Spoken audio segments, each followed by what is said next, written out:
नमस्कार, मेरा नाम है डॉक्टर मनीषा और एक बार फिर से स्वागत है आप सबका मेरे चैनल एमके होम केयर पे। और आज हम बात करेंगे रूमेटॉइड अर्थराइटिस के बारे में, जिसे आरए भी बोला जाता है। तो कई लोगों को इसके बारे में पता होगा, वो इस टर्म से फैमिलियर होंगे, और कई लोगों को इस बारे में कुछ नहीं पता होगा। लेकिन ज़रूरी है कि आप इसके बारे में जानकारी रखें, क्योंकि धीरे धीरे ये कॉमन होते जा रहा है।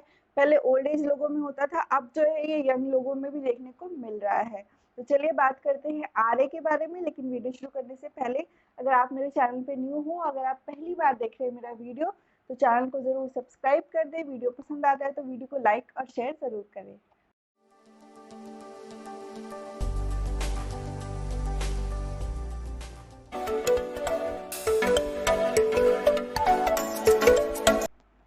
रूमेटॉइड अर्थराइटिस एक ऑटो इम्यून डिजीज है। अब ऑटो इम्यून का मतलब होता है जब आपका खुद का शरीर ही आपको नुकसान पहुंचाने लगता है, तो आप इसको ऑटो इम्यून बोल सकते हैं। और इस केस में क्या होता है, जो आपके डब्ल्यूबीसी सेल्स होते हैं वो आपकी बॉडी पे अटैक कर देते हैं। वो आपके बॉडी के सेल्स को रिकॉग्नाइज नहीं कर पाते और अटैक कर देते हैं, और इस केस में वो आपके जॉइंट्स पे अटैक कर देते हैं, और तब जाके ये कंडीशन जो है पैदा होती है। तो रूमेटॉइड अर्थराइटिस एक क्रॉनिक इन्फ्लेमेशन ऑफ जॉइंट्स है। तो इसमें क्या होता है, मोस्टली जो है आपके हाथों के और आपके पैरों के उंगलियों के जो जॉइंट्स है, स्मॉल जॉइंट्स है, इनमें बहुत ज़्यादा तकलीफ होती है।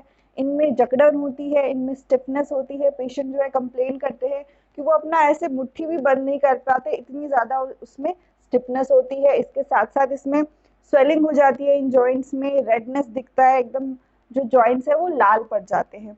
तो ये पेशेंट जो है ये बहुत ज़्यादा कंप्लेन करते हैं। स्मॉल जॉइंट्स की ज़्यादा कंप्लेन होती है। ऐसा नहीं है कि इसमें जो है बड़े जॉइंट्स है वो इफेक्ट नहीं होते। आपके shoulder joint, elbow joint, wrist, knee, ankle joint, सारे जॉइंट्स इफेक्ट होते हैं। लेकिन रूमेटॉइड अर्थराइटिस में मोस्टली जो है स्मॉल जॉइंट्स भी इफेक्ट होते हैं।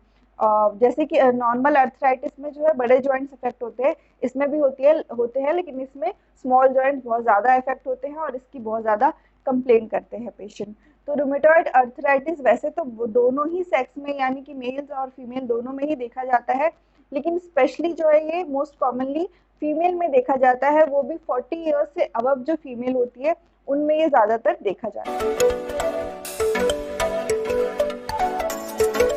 इनके कारण के बारे में बात करें तो इसका एग्जैक्ट कॉज जो है नहीं पता है, एग्जैक्ट कॉज जो है अननोन है। लेकिन दो ऐसे फैक्टर्स देखे जाते हैं जिसकी वजह से ये हो सकता है। तो पहला तो है ऑटो इम्यून। तो अगर आपकी खुद की बॉडी ही, आपके खुद के सेल्स ही आपके बॉडी पे अटैक कर दे, तो उस केस में ये हो सकता है। और सेकेंड है हेरिडिटरी। तो अगर आपकी जीन्स में है, आपके पेरेंट्स में अगर रूमेटॉइड अर्थराइटिस रहा है, तो चांसेस है कि वो आपको भी हो सकते हैं।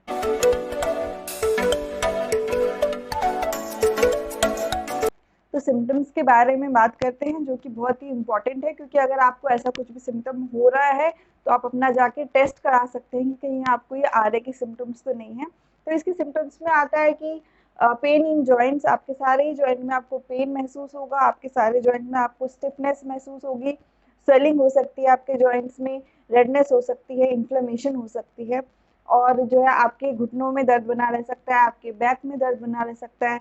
और ये जो है कभी ये दर्द जो है पूरे टाइम बना नहीं रहता है, ज़्यादातर ये जो दर्द है ये आता है और चला जाता है। तो ऐसे एक वेव टाइप में दर्द आता है और थोड़ी देर रुकता है और चला जाता है। तो इस तरीके से जो है रूमेटॉइड अर्थराइटिस का पेन होता है। इसके साथ साथ जो है इन सारे कंप्लेंट्स की वजह से, जो है इन्फ्लेमेशन की वजह से, आपको फीवरिश फील हो सकता है, आपको अंदर से बुखार महसूस होगा, और जो है लॉस ऑफ एपिटाइट देखने को मिल सकता है, क्योंकि इतनी सारी तकलीफ होती है। तो पेशेंट का जो है, पेशेंट को भूख नहीं लगती, जिसके कारण जो उनका वेट लॉस भी होना शुरू हो जाता है। तो अगर आपको ये सारे कंप्लेंट्स दिख रहे हैं तो आप जो है अपना टेस्ट करा सकते हैं। एक और सिम्टम है रूमेटॉइड अर्थराइटिस का, जो कि लेटर स्टेज में देखने को मिलती है, जब जो है प्रॉपर ट्रीटमेंट आप नहीं ले रहे हैं। तो उस केस में क्या होता है, आपके हाथों के जो फिंगर के जो जॉइंट है, स्मॉल जॉइंट है, आपके टो के जो जॉइंट है, वो जो है उनके जॉइंट्स में स्वेलिंग काफ़ी ज़्यादा हो जाती है, और फिर डिफॉर्मिटी हो जाती है। वो जो जॉइंट्स है वो टेढ़े मेढ़े हो जाते हैं, उनका शेप ही चेंज हो जाता है लेटर स्टेज में जाके। तो ये भी एक मेन सिम्टम है।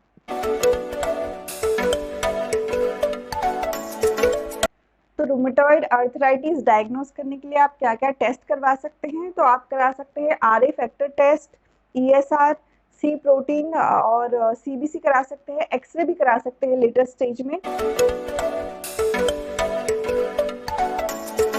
बढ़ते हैं होम्योपैथिक ट्रीटमेंट पार्ट की तरफ। लेकिन उससे पहले मैं आपको बता दूं, क्योंकि ये आरए डिजीज जो है क्रॉनिक डिजीज है, साथ ही साथ ऑटो इम्यून डिजीज है, तो इसके ट्रीटमेंट में जो है, इसके ट्रीटमेंट के दौरान आपको पेशेंस रखना होगा। पेशेंस बहुत ज़रूरी है, क्योंकि इसका कुछ भी इमीडिएट रिजल्ट आपको नहीं मिलेगा। धीरे धीरे करके जो है आपके सिम्टम्स जो है खत्म होंगे।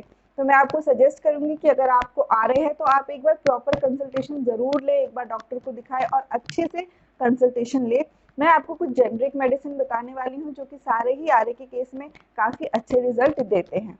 लेकिन मेडिसिन बताने से पहले मैं एक बार क्लियर कर देती हूँ, क्योंकि बहुत सारे पेशेंट जो है डाउट पूछते हैं कि ये मेडिसिन कैसे लेनी है, अगर डायल्यूशन में है तो कैसे लेनी है, मदर टिंचर में है तो कैसे लेनी है। तो अगर मैं कभी भी डायल्यूशन बताती हूँ, यानी कि पोटेंसी के साथ बताती हूँ, जो मोस्टली मैं 30 पोटेंसी देती हूँ या 200 देती हूँ, 6 CH देती हूँ। तो अगर आप डायल्यूशन ले रहे हैं तो आप उसको डायरेक्टली टंग पे ले सकते हैं। डायरेक्टली टंग पे आप 2 बूंद डाल लें। और अगर मैं मदर टिंचर आपको बता रही हूँ जिसमें ये क्यू का सिंबल बना रहता है, तो अगर इस मदर टिंचर का मैं अगर बता रही हूँ तो वो कभी भी आपको डायरेक्टली नहीं लेनी होती है, वो थोड़े से पानी के साथ मिला के आपको लेना होता है, जैसे भी मैं इंस्ट्रक्ट करती हूँ, जितने भी मैं ड्रॉप्स बताती हूँ। तो इस तरीके से आप मेडिसिन ले। फर्स्ट मेडिसिन है लेडमपाल 30। तो लेडमपाल 30 में जो है स्पेसिफिकली एंकल जॉइंट इफेक्ट होता है आरए के केस में, और जो पेन है वो नीचे से ऊपर की तरफ अगर आते हुए दिख रहा है तो आप लेडमपाल ले सकते हैं। इस केस में जो है पेशेंट को बहुत ज़्यादा ठंड लगती है, बहुत ज़्यादा कोल्ड लगती है, चिली फील करता है पेशेंट, लेकिन साथ साथ उसे बेड पे जब लेटता है तो बेड की जो वार्मथ होती है, गर्माहट होती है, वो भी उससे सहन नहीं होती है। तो अगर ऐसी कंप्लेन आ रही है तो आप लेडमपाल ले। नेक्स्ट मेडिसिन है कोलोफाइलम 30। तो अगर आपके हाथों की उंगलियों के और पैरों की उंगलियों के अगर स्मॉल जॉइंट्स अफेक्ट हो रहे हैं तो कोलोफाइलम 30 बहुत ही अच्छी मेडिसिन है स्मॉल जॉइंट्स के लिए। इसके साथ साथ अगर आपका पेन शिफ्टिंग पेन हो रहा है, यानी कि कभी आपको यहाँ रिस्ट में दर्द हो रहा है, कभी आपको शोल्डर में दर्द हो रहा है, ऐसे शिफ्ट हो रहा है आपका पेन धीरे धीरे, तो आप कोलोफाइलम 30 ले सकते हैं। नेक्स्ट मेडिसिन है कॉस्टिकम 200। तो अगर आपके जो जॉइंट्स में डिफॉर्मिटी आ गई, जैसा कि मैंने अभी बताया था, अगर उनका शेप ही चेंज हो गया, टेढ़े मेढ़े अजीब से जॉइंट्स आपके हो गए, स्पेशली फिंगर के जॉइंट्स जो होते हैं या पैरों के उंगलियों के जॉइंट्स जो होते हैं उनमें डिफॉर्मिटी अगर आ गई, तो कॉस्टिकम 200 जो है बेस्ट मेडिसिन। तो नेक्स्ट मेडिसिन है कॉल्चिकम 200। तो अगर आपके रिस्ट जॉइंट में बहुत ज़्यादा पेन हो रहा है, आपको बहुत ज़्यादा स्टिफनेस लग रही है, और साथ ही साथ अगर आप अपने फिंगर्स में भी स्टिफनेस लग रही है और फिंगर आप अपने ऐसे क्लोज नहीं कर पा रहे, मुट्ठी भी बंद नहीं कर पा रहे, इतनी ज़्यादा तकलीफ हो रही है, तो ये मेडिसिन आप यूज़ कर सकते हैं। नेक्स्ट मैं आपको 2 मेडिसिन के बारे में बताने वाली हूँ, और दोनों ही मेडिसिन जो है बहुत ही अच्छा रिजल्ट देती हैं आरए के केस में, और लगभग सारे ही आरए के केस में ये दोनों मेडिसिन में से कोई एक ज़रूर यूज़ होती है। तो पहली मेडिसिन है रस्टॉक्स।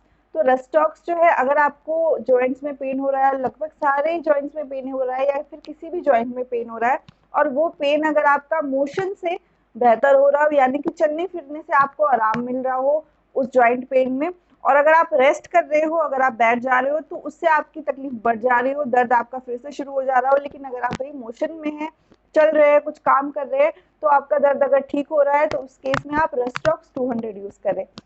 और नेक्स्ट है ब्रायोनिया 200।